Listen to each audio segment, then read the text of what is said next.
Polresta Bandar Lampung menjaga ketat proses tahapan pendaftaran calon kepala daerah atau calon kada di KPU Kota Bandar Lampung.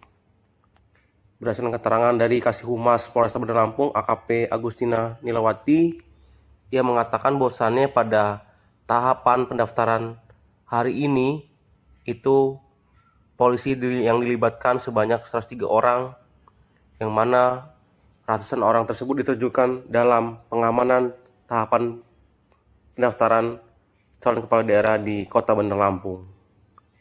Ia mengatakan pihaknya menerjunkan beberapa personel tersebut untuk menjaga kondusivitas sehingga perjalanannya tahapan pilkada ini berjalan dengan lancar.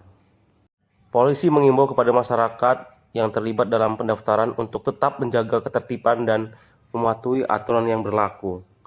Adapun tahapan pendaftaran calon wali kota Bandar Lampung ini merupakan satu fase krusial dalam pilkada yang ini harus dilakukan pengamanan secara ketat sehingga proses pendaftaran hingga akhir masa pilkada bisa berjalan dengan lancar dan tertib sesuai dengan yang diinginkan. Harapan kita bisa berjalan dengan aman, lancar, kondusif, dan sejuk.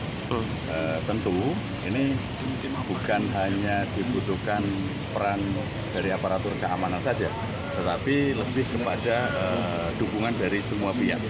Masyarakat pun memegang peran penting untuk bisa menjaga kondusivitas. Boleh kita pilihan berbeda, tapi pokok dari tujuannya adalah persatuan yang harus diutamakan.